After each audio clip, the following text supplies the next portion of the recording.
Hello, everybody. Welcome to the Claw and the King podcast. I'm joined by my co-host Dopey over here. How has your week been? How has your sporting week? How has your general week been?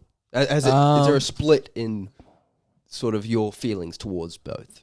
Yeah, I'd say so. Not the best week, I'd say personally, but sporting-wise, not too bad, I guess. That's not good. Well, I think we should address it at the end. The end? Look, we haven't done a story time in a while, to be fair. I know, I was looking back on some of the old episodes because I was trying to find a certain segment, and I was like, what we used to talk about, like, stuff we did on the weekend or random shit, and that was, like, some of the funniest stuff, I feel like. Yeah, I reckon we should include that more. So, yeah. I'm glad we got it back. It's a segment. So, what kind of sporting segment do you reckon we start the week off with, though? Sporting, I think we should start with the NRL. I think top of everyone's mind. Obviously, last week of the regular season just happened, so we now know the finals teams and the matchups for week one. Obviously, the big story for you, I guess, the Roosters made it through against all odds. They were against the Bunnies. Yeah, they were actually written off 5 weeks ago, I think. Well, yeah, we were 14th like 5 or 6 weeks ago, and then we've been on a 5-game win streak. Really, really good football. I mean, we couldn't score a point earlier in the season, and now we're one of the highest scoring teams in the NRL. But it has to be said, because I work with a guy who's a Roosters fan as well, and he was like, dude, we've been so good this past 6 weeks. So I'm like, yeah, but you haven't played anyone. And we looked at it, and you haven't beaten anyone in the top 8. So, but I mean, we've versed good teams, I think. And look, nobody has a great record against the best teams because they're the best teams. But apart from the top 2, really. But, you know, I think we've had the South, we've had the Eels. Now, the Eels didn't have Mitch Moses, the South didn't have Latrell, but I still feel in those performances away from home as well. People forget that those performances were away from home in big pressure moments. I think it's just night and day what we were at the start of the season to what we are now. And look, no team is from outside the top 4 has ever won the comp, so obviously you got to take everything with a sort of pinch of salt. But look, I'm much happier with the performances. I think it's a lot more like Roosters footy. The goal line defense. Obviously, people think Roosters footy is, you know, more about the attack, but you know, historically, if you look back at those great teams, the goal line defense was unbelievable. Especially, I mean, if you scored 2 tries in a game, we thought you'd win the game. That's how good our defense was. And I think we sort of, you know, waned away from that because of how much chopping and changing we did earlier on in the year.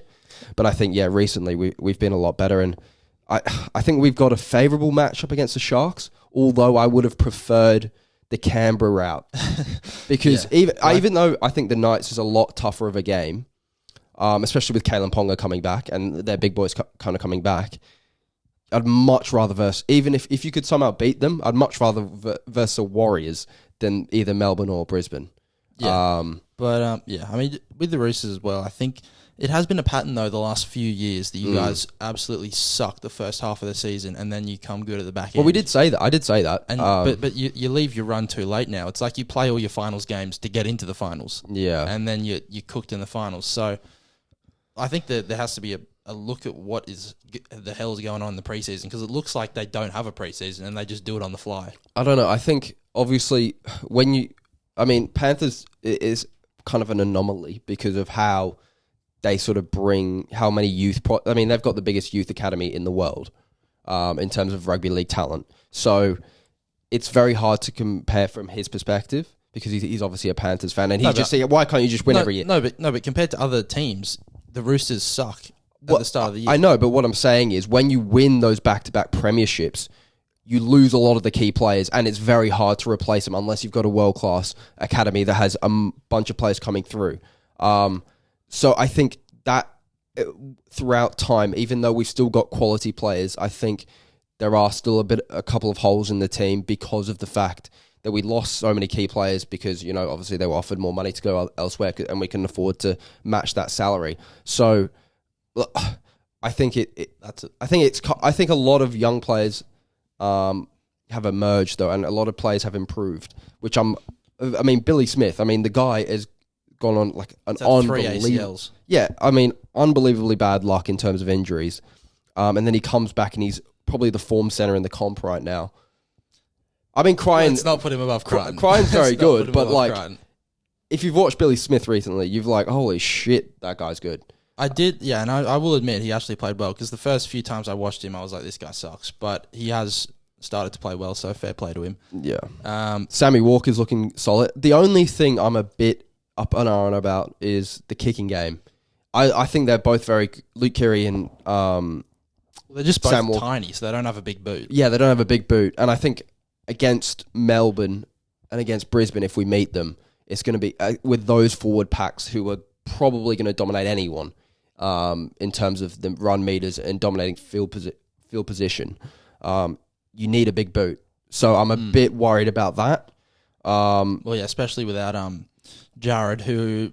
Jared probably has to be tested for the dumbest player. No, stop. No, do not say that's a bad suspension. Okay, I'm saying he should have been suspended, but did you just see the Raiders player who just literally nearly killed the guy? Oh, he got red carded. Yeah, he got red carded, but he got suspended for 5 weeks. Jared got suspended for 7. Yeah, because... How is that? Because... He would have got 6 weeks if he took the early plea. It was 2 separate charges, though. It was 1 for 3 weeks and 1 for 3 weeks. But that just means the system's flawed. If you look at both instances, how can you possibly judge that Jared deserves to be suspended for longer time? That's just... Let's be real. Okay, that's charged based on... Maybe 6 weeks is harsh, but still... He should be extremely harsh. That's a 1 week suspension. For which one? The high tackle or the headbutt? I mean, the headbutt, I think... I probably give 2 weeks in All time. I know is it's a brain-dead fucking thing to do that when you're playing the Tigers. Well, yeah, I think it wasn't the smartest thing in the world, but I'm saying that how he got more weeks than the guy that nearly killed someone is ridiculous. Who was the Raiders player? It was, what's his name? The center. Tomoko? No, Sebastian Chris. Yeah, Sebastian Chris literally nearly killed Katoa. I haven't seen a dump on the head that bad for a while. I mean, he absolutely dumped him on his head. Could have had a severe, paraplegic incident. Played on. And he's just getting 5 weeks. How is that? That's just charge. If Victor Radley did that, he'd be kicked out of the NRL. So yeah, deservedly so. No, I think it was a case of charge based on reputation. I think he should have got probably a 2 to 3 week suspension, and that's what the Roosters argued, and they just wasn't allowed. But anyway, but yeah, in terms of your matchup, let's go through each matchup and say what we think. So we'll start, I guess, 1v4. So Panthers Warriors. Now we've come out of this week probably the winners of the whole thing. We end up winning the minor premiership, and we get the Warriors week 1. I thought it didn't matter. It didn't matter, but we've won. Yeah, okay. I would rather play the Warriors than the Storm. Yeah, So to be fair, that was but I don't think it matters that much because I think you would have beat whoever would have came up. I mean, the Knights or the Sharks or the Roosters maybe Roosters. I'd have a bit of faith in, but Raiders, you would have beat any of those teams anyway and would have been right back up. So it's not that big of a difference but I mean, I guess the Warriors, especially at home. And we were almost full strength last week, but we got Mitch Kenny still, Scott Sorensen to come back in the team. So look, it's very hard to see someone beating us, to be honest. I see the Broncos. I don't want to sound like too overconfident, but I think you're sounding it. I definitely can't see the Warriors beating us, that's for sure. Well, yeah, I mean, no one can, but I mean, I definitely see the Broncos beating. Really? Well, look, on paper, they have a more talented team. We've never seen them play a finals game, so we don't know what they're going to look like. Yeah, but you never saw the Warriors really play a playoff game before they won the championship. So yeah, you did. They made the playoffs like 3 years in a row before. No, they didn't. They made it once, and then they lost in the first round. Yeah. So, at the end of the day, talent, I believe, wins over experience. So, I think the Penrith could probably should be favourites right now, but I wouldn't put anything past the Broncos. I mean, I wouldn't be overconfident heading into a Broncos game. Well, I mean, the Broncos, they're dealing with injuries as well. I mean, Reynolds has got a calf. Those things, especially when you're old. I mean, Latrell was out 9 weeks with a calf, so he's 24. We'll see how Reynolds plays. Carrigan has a niggle. I mean, they're not... Reece Walsh, I feel like every game I watch at the end, he looks like he's about to die. Because he's doing the 100-metre sprint about every 30 seconds. Yeah, he's a very fast twitch athlete, that's for sure. But and he's very good looking, I will say that. But no, everyone knows that. You didn't need to mention that. Well, it's just I feel like it needs to be said. Probably. It probably does. But yeah, in terms of Penrith Warriors, who are you taking? Penrith 13 plus. Yeah. Yeah, Penrith easily to cover. Yeah. Second game, Broncos Storm. That's an interesting one. Now, I go with Broncos simply because if it was at Amy Park, I would have gone Storm. But since it's at Suncorp, yeah, Brisbane's first, finals game in a while. They were shit for a while. There'll be a massive turnout at Suncorp. I just think that atmosphere and the talent that they have is just too much for Melbourne. And I think, they'll beat them. Yeah, I probably will go with Brisbane as well, but I mean, these two teams played literally this week, and Melbourne won. Now, Brisbane did rest 11 players, so you can't take... Well, so did Melbourne. Melbourne rested some players as well. Now, obviously, the wild card is Pappenhausen. Played his first full game at fullback last week. It looks like, I think most people are saying he's going to come off the bench for the finals. Yeah, sure, he's got to. But he still looked good in that game at fullback. And he is the wild card because obviously in 2020 he was pretty much the best fullback in the comp. Helped Melbourne win the premiership that year. Tedesco. Okay, apart from Tedesco, whatever. He was up there. Yeah. So if he can play well, and obviously if Munster's in your team, you got a chance. So yeah, I would not be surprised, honestly, if Melbourne pull off the upset, but I would lean towards Brisbane just because they've been better throughout the year and more consistent. But again, we have not seen them in a finals. So, like you said, the Warriors, they turned out to be good in finals, but sometimes they don't turn out to be good. Look at the Rockets, like the Harden Rockets, or, some teams are good in the regular season, they can't do it in the playoffs. So, But when I was talking about Warriors, by the way, I was talking about Golden State. I wasn't talking about the New Zealand Warriors. New Zealand, they've got nothing to show. But yeah, I think that no one really gives a damn about the top four during first week of finals because it really doesn't matter that much. If your team's in it, you do because you want to get the prelim guaranteed. But I mean, it's not the end of the world if you lose it. By the way, what I mean. But the main sort of entertainment of finals week one is the 5 to 8. You've got Newcastle, Canberra. I only seen it. Canberra are crap. They have somehow going into this week. I would have given you $1,000,000, $1 million, $1 billion to say that the Canberra Raiders would not have made the final. I mean, how they did it with that bad of a points difference is beyond me. Because they won all. I don't think they won a game by more than 12 points the entire season. Yeah, they are crap. I do not care if Ricky Stewart's, voodoo sort of whatever magic he's going to pull over someone. I don't know. There's no way you can win a finals game with Jordan Rapana at fullback. There's just no way. So yeah, I think Newcastle, especially they're playing Jack Whiten at centre. Yeah, it's a mess over there. I don't know. Are they? Because he was wearing 3. I don't know if he was actually playing centre. I don't know. There was some Bolden geezer that was, at the halves. I don't know what's going on over there.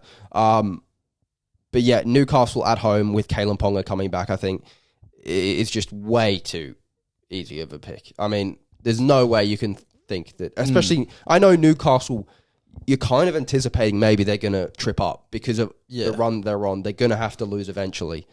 Because even though they're a talented team, they're not that talented. It doesn't really make sense to me how they've done this well, because apart from Ponga, you look at Tyson Gamble, who's a fringe first grader until this season.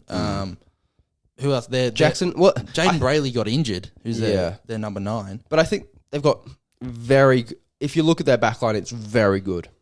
Jackson Hastings, really solid half. He's solid, but he's not. He's not top 5, but when you have Kalen Ponga, you don't really need a top 5 half. Obviously, you got Kalen Ponga, you've got Dom Young, who arguably in terms of form this year is a top 3 winger in the comp. I think definitely probably top 3 winger in the comp this year. You've got Bradman Best, who's surged in the second half of the season ever since he's got that Origin call up. You've obviously got Dane Gagai with the experience around them. I just think it's a really well balanced, talented backline. And Adam, I don't think Adam Elliott's suspended. I know he got charged. I'm not too sure if he's out of this game, but he obviously a great player in their forward pack. I think when you look deeper into their team, it's a really solid forward pack and athletic, probably the most athletic backline in the comp. So I think it's just a really good combination, and they've just sort of clicked over the past 7 weeks. Yeah, they've gone on a run, and they were, I think, before they went on this run, the coach was definitely under pressure, and they were. Oh yeah, he was Gonski.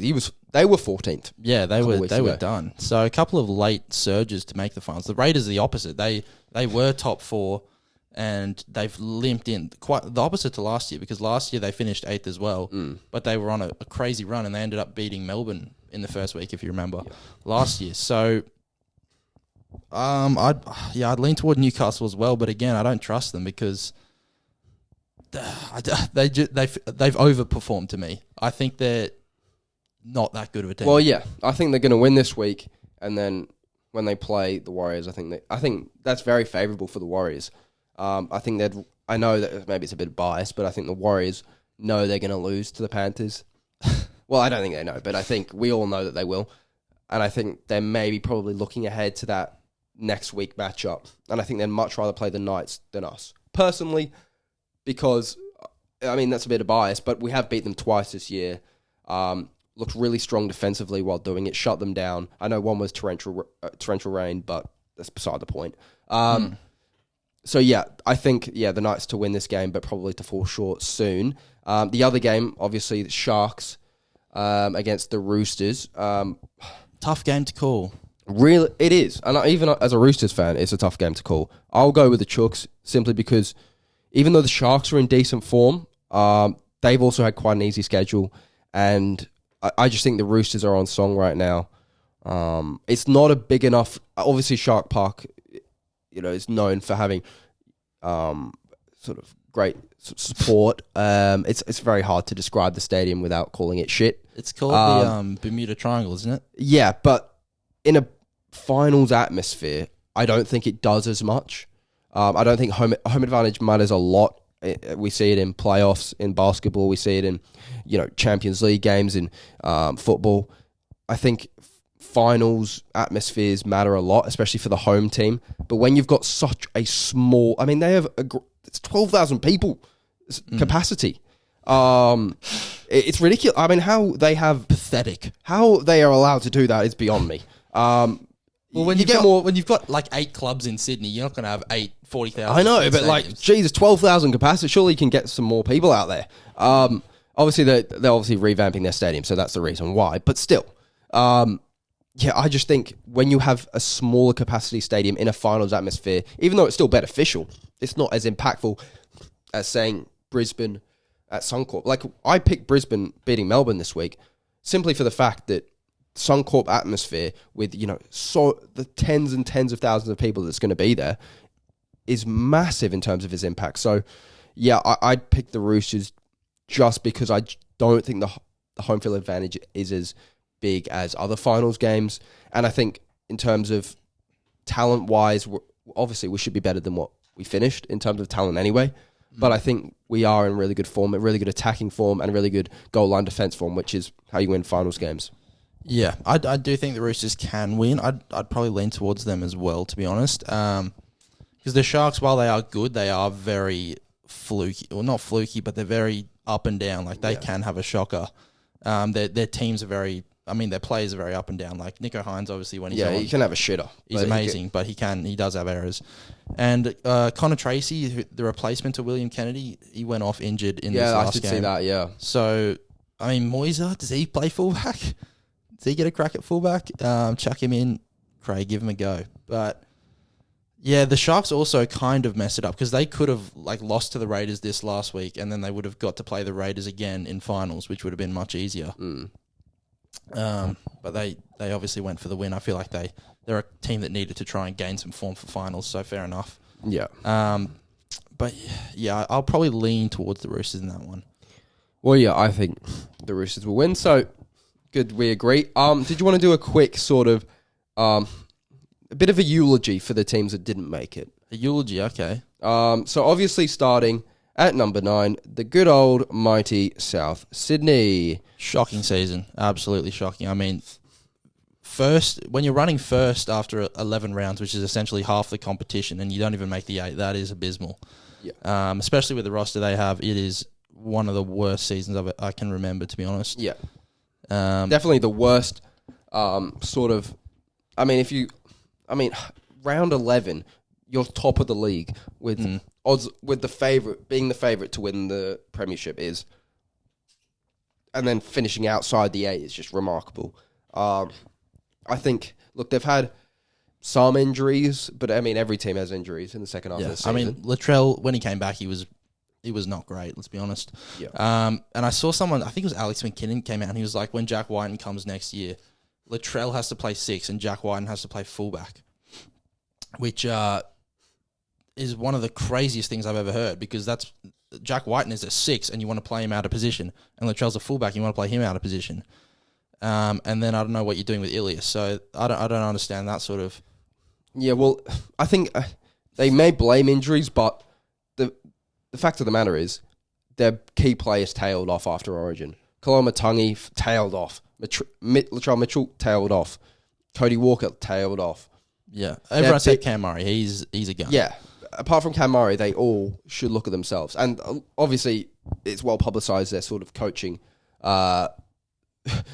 situation late on in the year, and how they sort of got rid of Sam Burgess, which was probably the dumbest. I cannot believe they did that.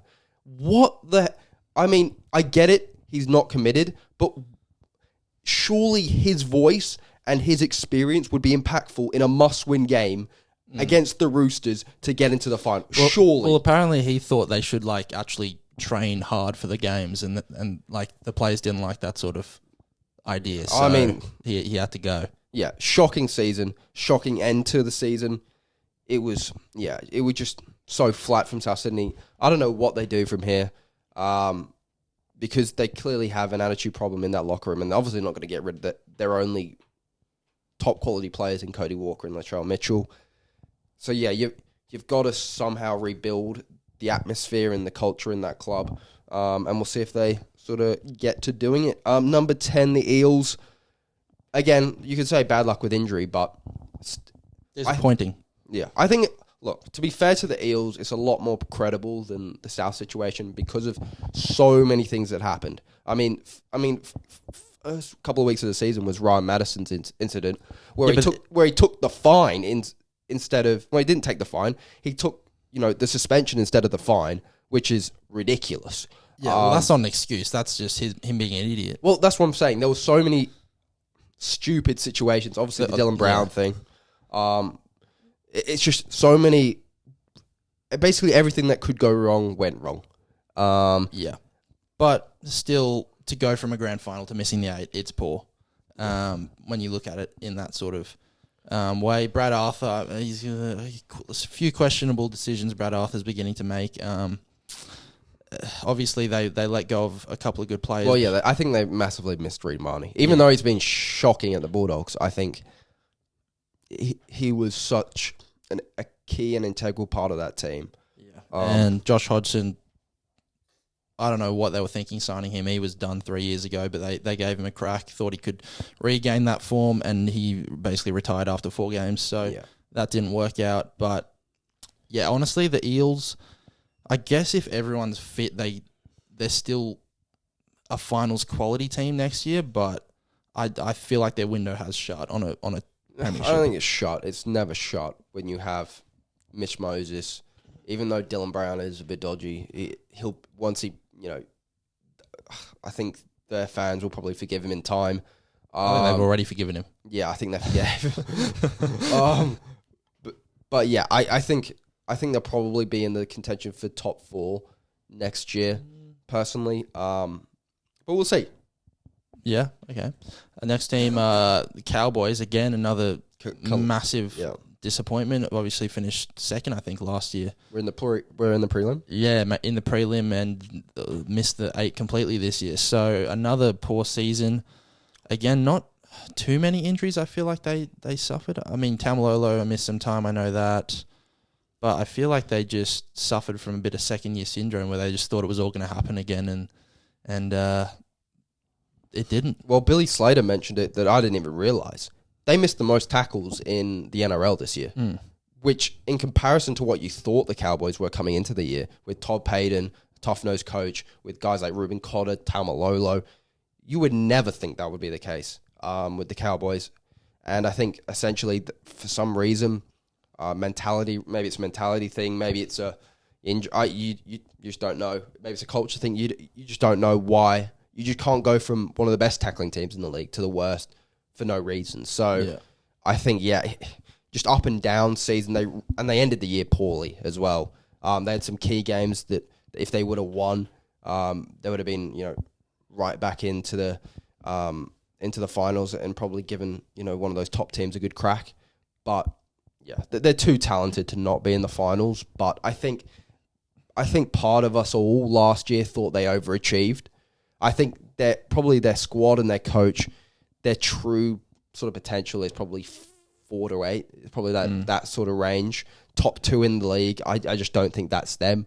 I think it was a great achievement last year. They obviously had some great emerging stars that came through, but I think realistically, a top 8 finish would have been solid, and they missed out. Yeah, and obviously it was very highly contested.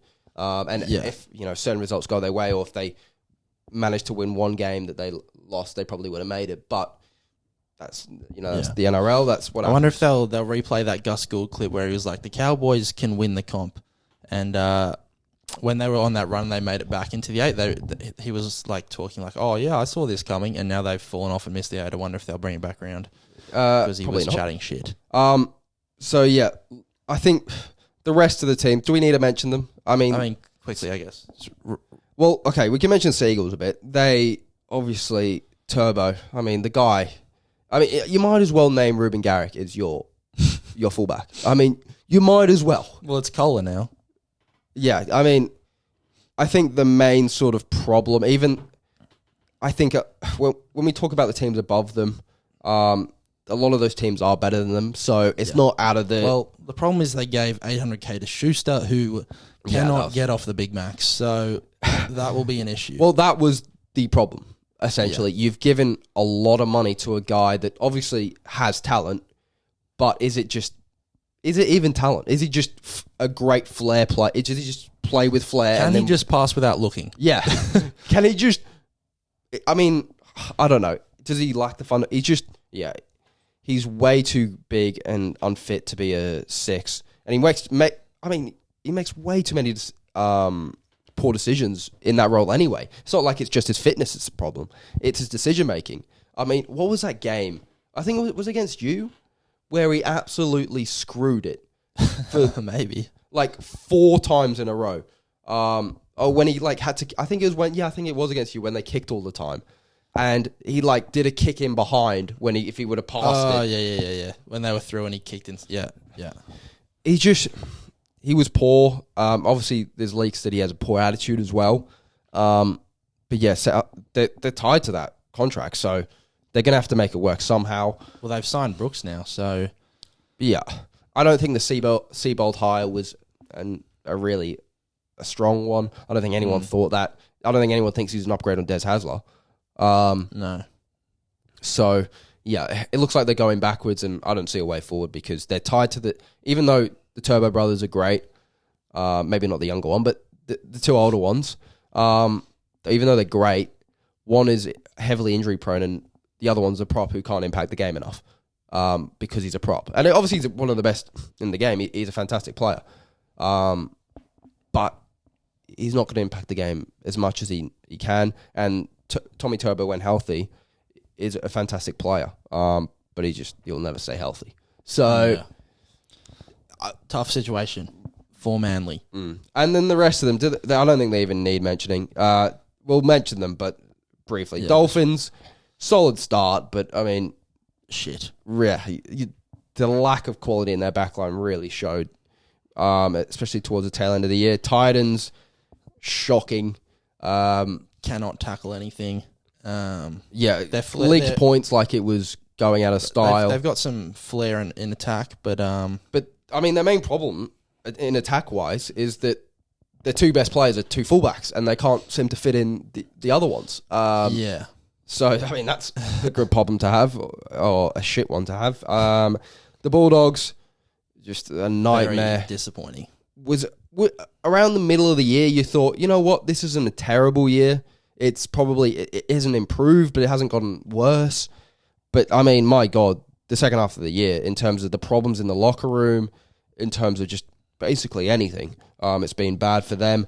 And recruiting-wise, I mean, if you're recruiting Jamin Salmon, you've got something wrong with your recruitment. I think their recruitment is pretty good when you think about Kickow, Burton. Yeah, because they've got all Penrith players. Yeah, all really good Penrith players. Except they Salmon. didn't figure out the main thing with the Penrith players. Once they go outside of Penrith, they are dog shit. Well, whenever they play State of Origin, dog shit.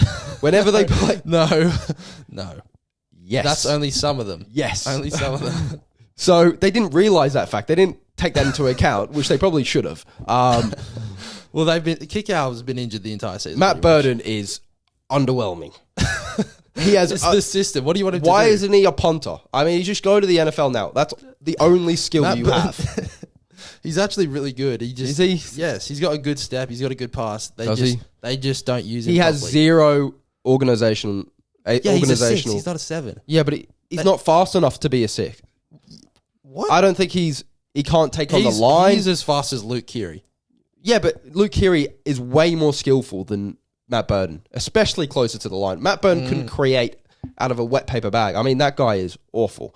I would say awful, but he's very underwhelming for the amount of money he's on. Next year, Dogs are going to be close to I think the main problem with them is that they don't understand how to recruit. In terms of recruiting, the main thing is recruit a gun of a half or a gun of a fullback. And that's where you spend your big money. Your first big money purchase of your rebuild should not be a winger. If Adokar is your first rebuild signing, that's a problem. And then you've spent big money on a second row. I mean, what are they doing? But now they've got Burton's a half. Well, Burton was a centre. And Crichton's a Burton fullback. was a centre his whole career. And Reid Marnie's probably the only smart purchase they made when you think of it, but he's been terrible this year. They just don't know how to recruit. They look at the back line. You're like, how are you up to the salary cap with this team? How are you meeting salary cap regulations when your team looks like this? Well, it looks decent. Are you paying paper. Jacob Carraz $2 million a year? Is that what's going on here? Carraz is a weird one. He does not look great to me, but he never looked great, but he had a good impact in terms of running the ball, and he was a good finisher. But he just looks unco. Yeah, he does. And Ockenbaugh, remember Ockenbaugh? I think they're playing him as a forward now. Yeah, I don't know if it's a meme or not, but a lot of Dogs fans seem like upset that he's going. Ockenbaugh? Yeah. Why? I don't get it. But does he like schoolgirls? I don't know. I think it might be a meme. I don't know. The Dragons, I mean, they were so bad at the start of the year that it doesn't seem that they're that bad. But the Dragons have done well to avoid the spoon. I think that's a successful season for them. But yeah, they're going nowhere.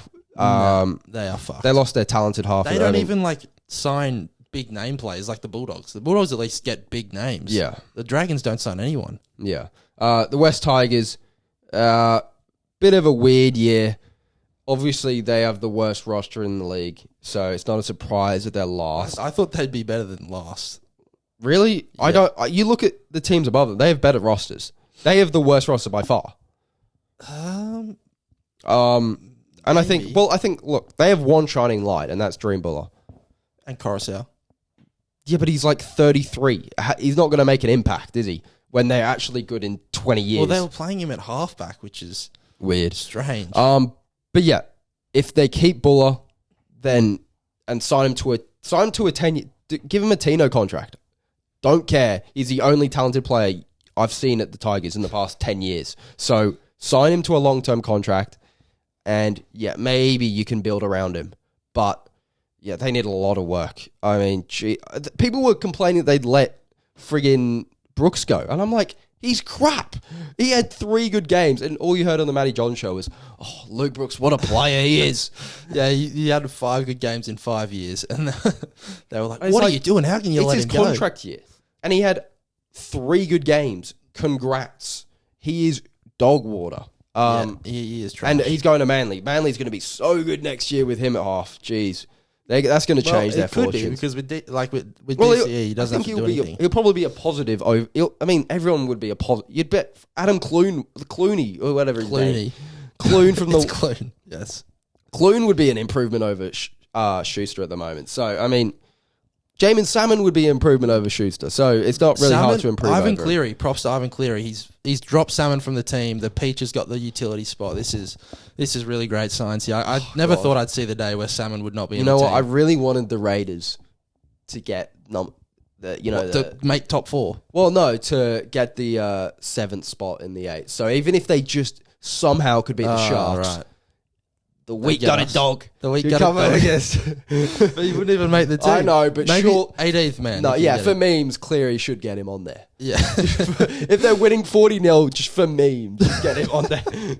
And he just writes weak-gutted dog on his wristband. Yeah, that would be funny. But yeah, that's the recap. Entertaining in terms of NRL season. Great. I mean, they couldn't have wrote a better script in terms of the end of it. In terms of the final games, you really were glued to your seat. In terms of who was going to make the 8, who wasn't. But yeah, I'm excited for the finals, and hopefully the Chuggies can pull off the first victory or finals victory or grand final victory. I forget how fucking this league is talked about, but first grand final victory from outside the top 4 since the collaboration of the NRL and the ARL. So maybe we'll do it. Maybe we won't, but we'll see. Highly unlikely. We shall see indeed. Let's move on. Next up, Premier League. Now, Premier League is up and running now. We're starting to see the good teams from the bad. Obviously, the main game this morning was United versus Arsenal. Quite a disappointing performance from I don't know. Well, it looked like they were going well until they weren't. With 2-1 up, if the ref doesn't blow bullshit offside. But yeah, look, it was poor, the end. But what do you expect when Johnny Evans and Harry Maguire are your centre-backs? Was Harry Maguire playing? Yep, and Johnny Evans. But Martinez was Martinez and Lindelof got injured. Oh, but I saw it. Oh, okay. So, in the middle of the game, we had to put on Johnny Evans. Is Varane injured? Yeah. Our 3 centre-backs, our 4 best centre-backs are injured.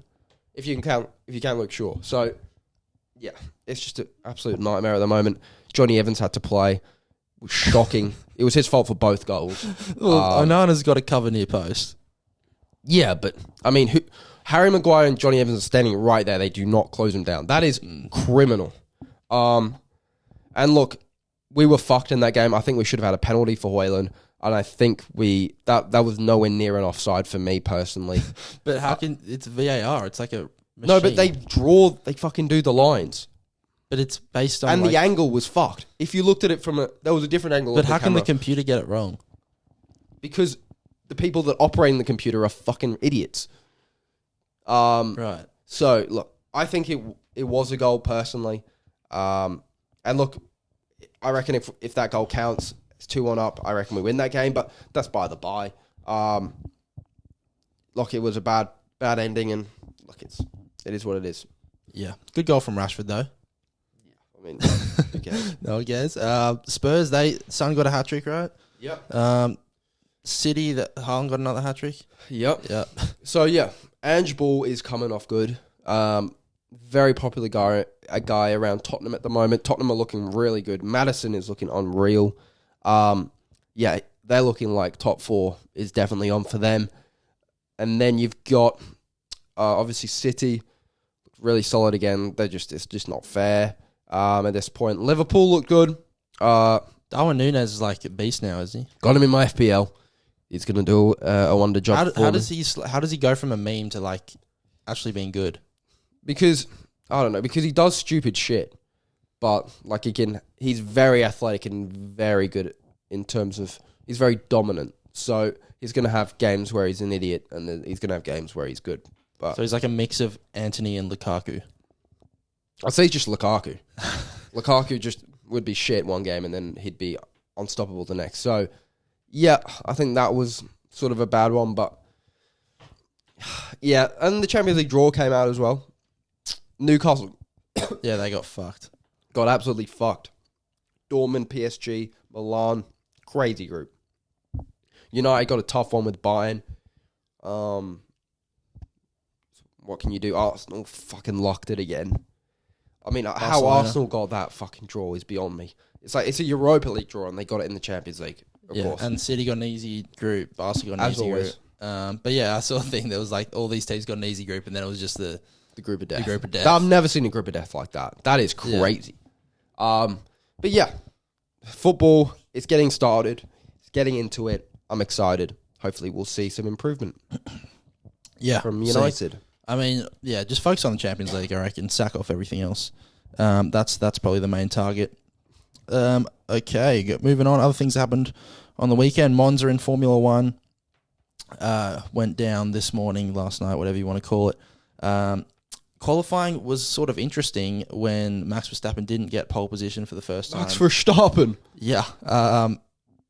What felt like the first time in the season he didn't get pole, so it was kind of interesting, but then obviously he activated the rocket ship in the race and won by about 20 seconds. Boring. So I watched the United game and I didn't even watch the F1, and it was on before the United game. I mean, what's the point? The thing is, because it was a really good race apart from Verstappen. So if he didn't exist, it's like he's just... It's like City in Premier League. Yeah, he is just the bane of the sport's existence right now. I mean, it was a great battle between Perez, Sainz and Leclerc for second, third and fourth the whole time. Very enthralling, went down to the final laps. But then Verstappen's like half a lap up the road. So... Yeah. Well, Albon looked really good as well. Well, it's very interesting because his car is just a literal rocket ship in a straight line, but it has zero handling or anything else. So it's weird that surely they would figure that out. Yeah, like he can't be overtaken, but he can't overtake. So it's like he's just a cork bottle in the road every race. But fair play to him. He's obviously extracting the most out of it and getting some points. Lando was stuck behind him the whole freaking race. Yeah. Well, yeah. Look, Ferrari thought they finally could, pull off a win, but yeah, I mean, Verstappen is just crazy at this point. It's not even fair. Yeah, it is unfortunate. He needs to just break. He should break his hand. That would be good. Yeah, but he's never usually in previous seasons he'd get into a crash or two.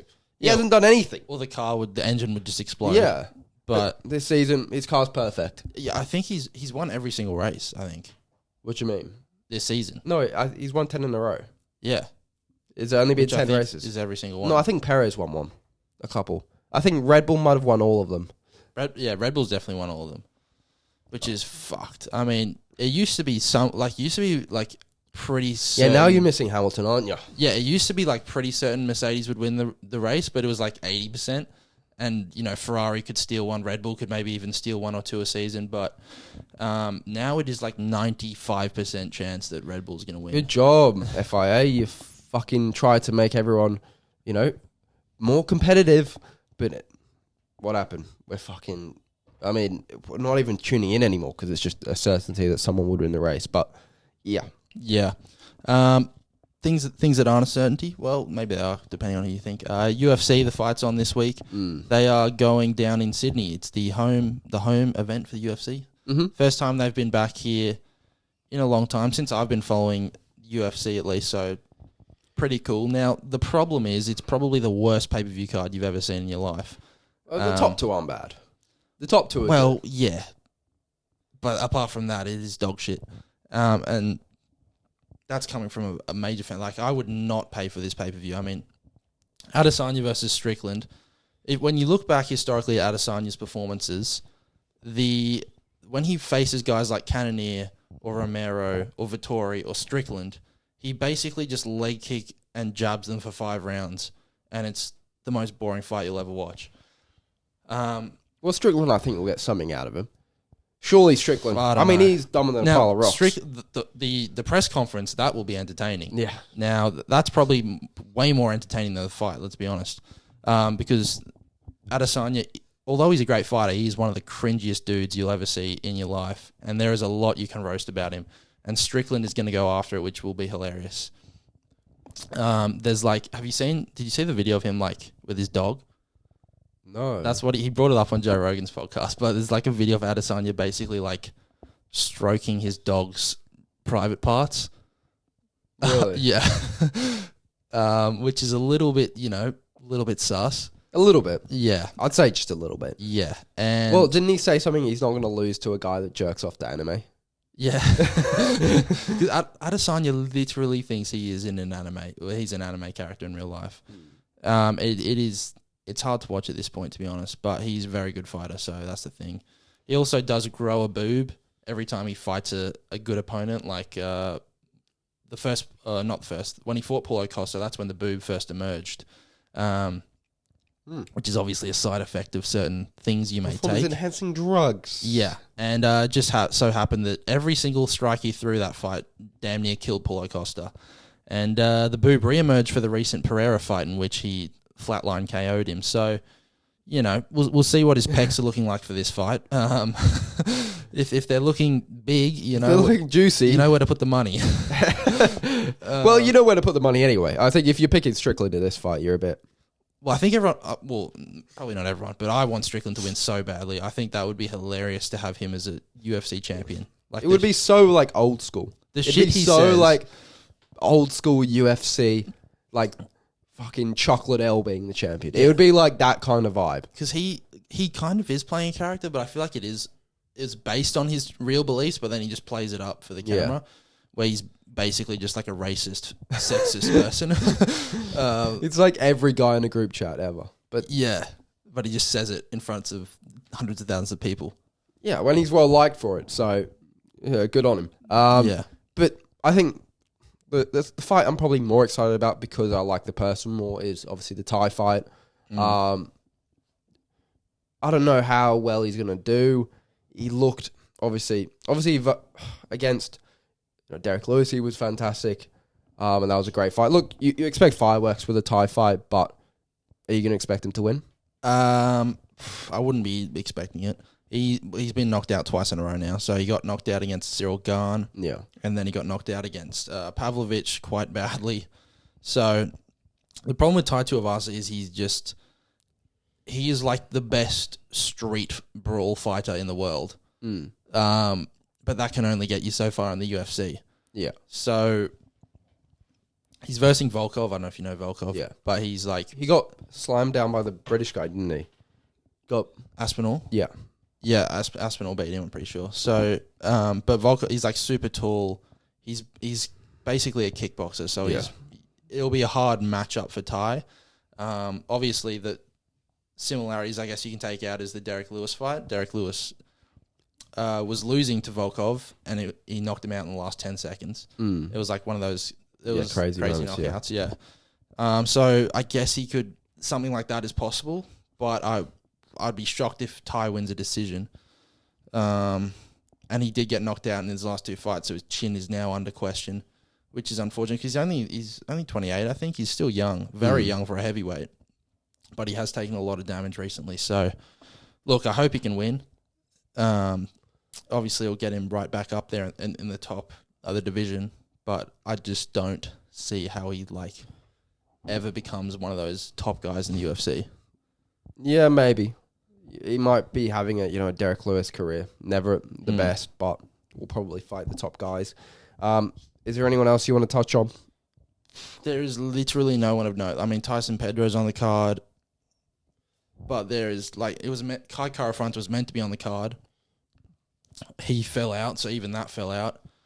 Jack Della Maddalena, you'd want him on this card. He's fighting the week after because Kevin Holland didn't want to come to Australia, so he's not even on the card. Didn't want to fly out here, I guess. What a fucking bitch. Mate, we're not a fucking third world country, you fucking idiot. That's what Americans think of us. So, oh, mate, there's too many fucking snakes down here. Yeah, pretty much. So, they didn't get on the card. Obviously, Rob just got knocked out, so he's not on the card. Volk, he's injured right now, so he's not on the card. So, for what an Australian and Sydney card could be, it's very underwhelming. But, look... It's I guess the best we've got for now. Yeah. Well, look, hopefully the numbers will be good, so Dana will be interested in coming back. Well, they've already got a contract. They'll do 3 events in 4 years here. Okay, so this will be the first of 3. But I reckon the last Adesanya Pereira card did 500 pay-per-view. I reckon this will be lucky to do 200. 200, wow. Yeah, it's easily the worst card of the year. Yeah, you probably. I mean, I obviously haven't looked into the card, but when you have Adesanya at the top, it's one of the biggest names in the sport. Well, it depends how good the press conference is. I reckon if the press conference is really good, it could do 300. But it's just like Strickland, although he's super entertaining, no one actually thinks he can win. Yeah. So are you going to buy that? Yeah, I guess. But yeah, that's about it. Is that all the sport we've got to talk about? FIBA World Cup, do you want to talk about that? Well, we can talk briefly about the FIBA World Cup. Yeah, so Australia fucked it. Oh, and obviously US fucked it. But they're still in. So Australia knocked out now. Yeah. Who did they lose to? We lost to Germany and Slovenia. Well, Lucas' team. Yeah. Is that Slovenia? Yeah. Yeah. Damn. That is shocking. Wow. I thought that was just like it's so confused. Obviously I've watched the game. It's weird. It's so confusing that shocking system. I mean, that needs to be redone immediately. But it's basically a first group stage and then there's a second group stage based on your first group stage results. Which is just I don't even get. Yeah. But wow, Australia, I watched the game against who else did they play? Who else was in their group? It was against an Asian team. I can't remember. We just beat Georgia. Well, yeah, I think Josh Giddey looked unreal. Yeah. But he's clearly the best player in that team by a country mile. It's just Ben Simmons. You never know what he's going to do. Well, he said he wants to play in the Olympics, so here we go again. Yeah.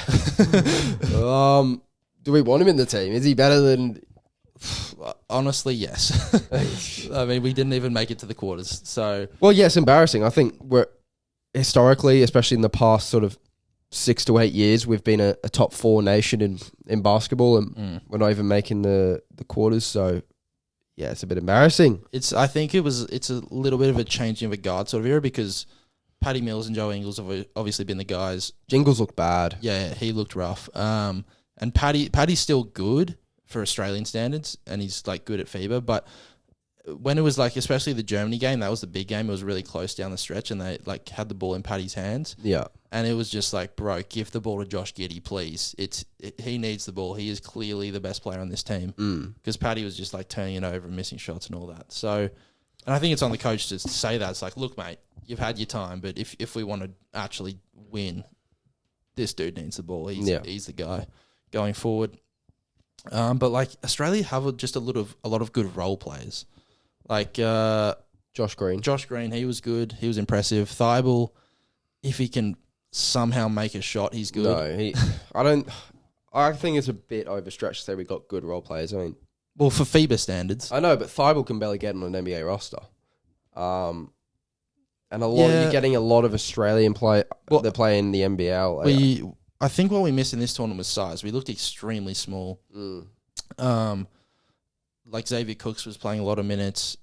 He's all right, and it's crazy because he won MVP of the NBL. That's how shit the NBL is. And I'm mate. like, this dude has no bag. Yeah, he's athletic, but zero moves. Yeah, I don't know how. I mean, that's just how it shows how unathletic the NBL is. I mean, Jesus Christ. I mean, how the hell does that even happen? So, but I mean, Jock Landale got injured, I think, before the tournament. So yeah, that sucks. Yeah, he would be helpful. But yeah, I mean, hopefully we can. If Simmons plays, who knows? Maybe we can medal at the Olympics. But I think that's, I guess, the goal. It's been a disappointing World Cup, and then America lost yesterday to Latvia, I think. Yeah, maybe Lithuania. I think it was Porzingis. Is it Porzingis? No, I don't think so. I think it was Lithuania. Latvia's Porzingis' team. Yeah. Well, they lost, which is obviously a major shock. Well, is it? I mean, they're not well, they still should have won. Yeah, surely they're the best team in the tournament, obviously, but still, you look at some of the players there. I mean, would Walker Kessler get into it? I mean, look, he had a good rookie year, but I mean, really, it's just Paolo Banchero is getting major. It's just a lot of just bang average players are playing. Now, but they should still do Josh better. Hart is like starting. It's like, bro, this guy was struggling to get minutes in Portland. So yeah, look, I think we'll see, but I still put them probably to win the tournament. I thought they were knocked out, honestly. I didn't even know how their fucking system worked. Yeah. I thought we were in the knockout stages. Whatever happens, but if they're still in the tournament, they're definitely still the favourites for me. But yeah, Lucas' team's probably up there now. Yeah, that was crazy because they are a one-man team essentially, but he's just so good. Yeah. Well, that's the thing. He's the best player. I mean, maybe Giannis you could put an argument for. Well, he's not playing. Oh, is he not playing for Greece? No. Well, yeah, he's definitely the best player in the tournament, and it's crazy to think about. If Giannis was playing, the two best players in the tournament wouldn't be American, which is, I don't know, however long we could have said that for, or if we could have said that in the past. But yeah, Luka, he's got a bunch of scrubs around him, but obviously it's different standards, but comparatively to NBA sort of terms, he had a bunch of scrubs around him and dragged them to a conference finals. So yeah, he definitely has a capability to drag a team. So I'm not surprised that he beat Australia, to be honest. Yeah. Well, another saddening thing, but saddening. Yeah. I guess that's about it. Unless there's anything else in the sports world you want to talk about. No, I'm waiting to hear this story. This chain of events that is undertaken. Okay. I haven't heard this. Is the first time hearing it, so I'm basically just my some things in my life have been going on, and it's just making me question everything really. But I guess the first thing I'll start with today is basically just to paint the picture. Basically, I live in a unit, and there's a street out the front which is a highway where I park my car, and it's a clear way between 3 and 7 p.m. on a weekday. That's such an interesting story already. You have to move your car from there, right? Yeah. And I've left my car there a few times, and I've been fined, I think, 3 times now. And these fines are like $300 each. Yeah. So they are fucked expensive. And so today I was like, okay, I've got to move my car because my car's out there. I got to move it before 3. So I'm looking at it like 1 o'clock. I'm like, yeah, I'll move it. And then next time I look at my phone, it's 3:30, and I'm like, fuck. Because I know I haven't moved it. And so I'm sprinting down there. I get out onto the road, and I see like this, what's it called? A tow truck. I see a tow truck, and I'm thinking, that's strange. I don't know why there's a tow truck there. Oh, maybe that's... Then I walk closer towards my car, and I'm like, oh, this thing's pretty close to my car. I should probably like just get in and move it. And then I get there, and my fucking car is halfway up this bloody tow truck. Hey, dude, I'm here. Stop fucking moving it. So, and this guy who's fucking towing my car is like, oh, here he is. Like, I've rocked up to move my car. Yeah. And he's like, mate, it's 3 o'clock. What are you doing? So, did you come to an agreement? He come to an agreement. So he put my car back down. Yeah. He didn't drive off with it. He took some photos of it and took my name. So definitely getting another fine. I don't think so. I think that's just a warning. A warning? Well, yeah. I mean, he's a tow truck guy. He's not a fucking government agent. No, but a tow truck, like someone would have had to call the tow truck guy to come, right? So I think the person that checks the cars and walks by and finds cars that are there must have called them and been like, come tow this guy. Yeah. Because my mum was like, they would check how many times you've been in the system, and they must have been like, oh, I've been fined probably 5 times or something. So then they've called this tow truck. So I've probably got, and I left it out 2 weeks ago as well, but I haven't got the note yet. Yeah. So I've probably got 2 fines, maybe 3 coming, plus apparently you have to pay for the tow truck coming. Cheeky 1,500 on the... Yeah, like I could literally be looking at about $1,000 here. Well, I've got $100 fine. So thanks to the city's cameras, they can go fuck themselves. I was going 66 and in a 60 and they clocked me. Yeah, dude. The world is not a fair place. I'm just going to put that the government, screw you, man. Yeah. And it's like, it used to be... when you got like your first fine or something, you used to be to your mates, oh, I've been fined like $200. It was kind of like a funny thing. It was like, oh, look, I've done something a bit naughty. I've got fined a bit of money. This is a bit funny. But then you're like, oh shit, this is my month's paycheck. Fuck. I literally sat in the car for 10 minutes and I was just... You crying? I wasn't crying, but I was just like, what the fuck is going on? This is... Oh, you're tearing up now. You're getting a bit emotional. It was horrendous. It's all right, buddy. And it was sort of adding on to what else happened in my life, which is basically, I'm still at university. I'm in my last semester of a 4-year degree. And basically I've never failed a subject. And now this last subject, this guy's failed me. So, and the way the subjects run is that it's only run like once a year. So I would have to wait essentially an entire another year. Oh my God. Just to do this one subject. Jesus. To pass my degree. And it made me realize, like, if you're a university teacher and you fail students, you are probably the lowest level of human possible. Mate, I think it depends on the circumstances. No. Okay, yeah. If someone attempts to do the assignments and all that, and you fail them, you're a fuckwit. Yeah. Because all you're doing is... Especially UTS. I mean, fuck, it's not Harvard, dude. Calm the fuck down. Because, let's be honest, nobody learns anything at university. All you're doing is making me wait an entire year to graduate and pay extra money. So... Yeah, that's fucked. I get it. If it's like, if you're doing like a science degree or you're doing like a doctorate or something and you haven't been up to par and you're a first year and you can take the class next semester and the teacher says, look, take it next semester, apply yourself more and you'll be sweet. I think that's okay. But like in that situation, when you have a class in a year, like at least a teacher should come to you after that exam and say, look, it hasn't been the last exam or the last assessment wasn't up to scratch. This class, it only happens once a year and it will happen the same time next year. I can give you the opportunity to redo it and then try and improve on this, and this so you can pass the class so you don't have to spend a shit ton of money. That's fucked. Yeah, it is fucked. And the funny thing is, like, this subject was an option. So I could have done an internship instead of this subject. Oh, fuck that guy. And I ended up doing an internship, but I just kept doing this subject. Yeah. So I've completely fucked up. Like, can you just do the internship and then not do the subject? Well, doing like another internship next year. But I would have to wait. I would have to wait again until this time next year to do it. Oh my God. So, but I'm trying to appeal it because it is literally... It's not fair. I mean, the first assessment, he gave me like 80%. Yeah. The third assessment, he passed me as well, got like 60%. And there's a middle one, I needed to get 40% to pass the subject. Yeah. And he gave me like 8 out of 50. What was it? It was it was called speculative startups. So it was basically just like... some bullshit fucking hooty-doo class. It was basically just coming up with a company and making a fucking pitch about it or some shit. And it was... Bro. This guy took... And to be fair, he took it so serious. The guy... It was this little Asian man. And... Oh, yeah. He was still wearing a mask, so he's one of those dudes. And...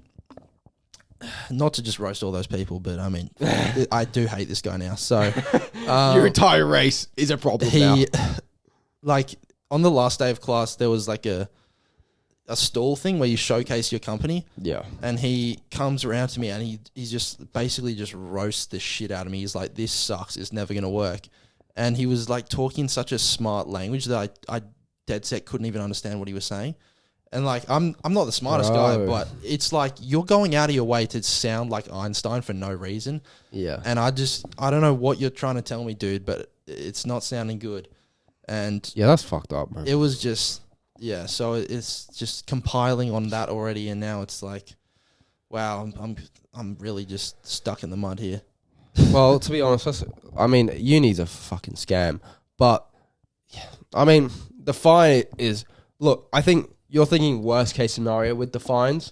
Look, I think I think there's a best case scenario where he literally... Like, and it's a loading zone. It's not like you've parked illegally in front of like cars which are trying to get in, into a driveway or something. It's not like that. So I think it may be like he might put you, or it might be just put you in a system and then it starts from there. I think it could be maybe a warning or say a lot of people that have like authority or try to act authoritarian, they like say, oh, let me get your name and number. And when they don't have anything, not going to do anything. So, and just to act powerful. So, but I think there is a cost when they bring a tow truck out. So, you might have to pay for the tow truck, but I'm getting fined. I'm getting fined for parking for sure, because that would have been done before he got there. Maybe. Well, we'll see. That one could be contentious, but yeah, the uni thing. I think. Look, I think any person with a normal brain would look at it and say, "Hang on a second, this is a bit fucking dodgy." And look, and for any reputable uni would be like, all right, he's fucked you over here. You can take a different class to replace it, in the next trimester or whatever term there is. And then, so you can just take that class and it will replace this class. I mean, that they should do that at least. That, at the bare minimum, do that. Or at least give you the opportunity to do. I mean, has he given you the opportunity to do a reassessment? No. Have you asked him to do that? Well, I'm trying to appeal it, but you can't really do like the subject's over. You can't really do a reassessment. Oh my God, that guy's a prick. Yeah, or I'm just asking if I can get credit for the internship I already did and use that instead. But yeah, I mean, they should do that. I mean, yeah, it's a bit screwed, but I mean, look, it's shit. I mean, yeah, shit like that happens. I mean, not to that extent, probably. And I think the fact that it hit you 1-2 in the space of a fucking week. And I just realized I'm not getting any. At one of my jobs, I work at like a basketball gym. I just realized they gave me 0 shifts for the next 2 months. So why? Why? I don't know. Oh, broski, it's hitting you. I know. And also, I got by the internship I just did. They originally like asked me to work during the grand final week, so I was like really excited. And now they just told me, "Oh, actually, we don't need you." So, on top of that, I'm not doing that anymore. You got a lot of free time, bro. So you're not doing anything, any uni shit for a year. You're not working for 2 months. You're chilling. I know. So it's swings and roundabouts. Eh? Yeah, fucking shit like that happens. And I'm usually quite a content person, even though a lot of people would assume that I'm highly depressed by the way I project myself. Yeah, but a lot of people think that. But normally I'm quite content. But I've been like, fuck, this is shit. Well, yeah, I think shit like that happens. Hopefully, uni, gets in the right headspace and fires that teacher or lets you do it again.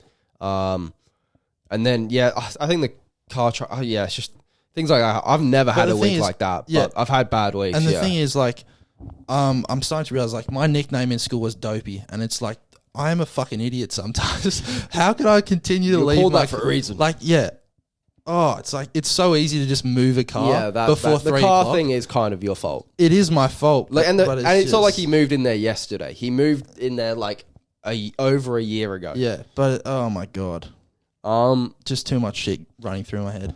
Well, look, there's nothing that a bit of alcohol won't solve, buddy. And don't worry, on Saturday, big finals week, Penny Panthers on Saturday. I think they're in the Arvo because they're at... I think they're Arvo, maybe 4 o'clock, 4:30ish. Yeah. Then the Mighty Roosters, the Mighty Chookies at 7:30. Can't wait. We'll sink some piss. We'll put some money on the slaps. You know how we do it. We'll lose all of our money on the slaps. The good thing is I've made $250 on betting. So that's right, buddy. That's the only saving grace. There's only winners and quitters. You heard it here, folks. Yeah, and so I just need to multiply that by 4, and then I can pay off my fines. Yeah. Just put on a 30-leg multi, put in cheeky hundo, and if it pays off, you're a millionaire. You're fine. There you go. That's the secret to success, everybody. And maybe I should just like pray a bit beforehand, get God on my side, because I don't think he's on my side right now. Yeah, maybe that's it. Maybe you've been atheist for too long. Yeah. That could be true. Who knows? Yeah. Well, look, I feel like that's the sort of shit that makes people religious. Just extreme life hardships. Look, it's hard, and especially early life shit, it's hard, but it's not like extreme life hardship. You haven't died. I know. Your mother hasn't got cancer. It's dealable. Yeah. Obviously it's shit because you feel like everything's compounded on you, but I think, look, the most important thing in life is to be healthy. Yeah, you wouldn't know much about that. Which I'm not. I'm very sick at the moment. But I mean, in terms of like serious health risk. But yeah, look, hopefully you'll win some big money on the slaps on the weekend, and we'll sort this stuff all right out, buddy. Yeah. All right. But yeah, thank you for listening. Hopefully you enjoyed the little segment at the end. We had a bit of a debrief, a bit of a therapy session. He can't afford therapy at the moment because he's not doing shit for 2 months. But it's a bit of a free therapy session. But yeah, I hope you enjoyed the sports talk. Obviously, big week in NRL. Obviously, big weeks in football to come as well. So, yeah, thanks for watching, and like and subscribe. Yep.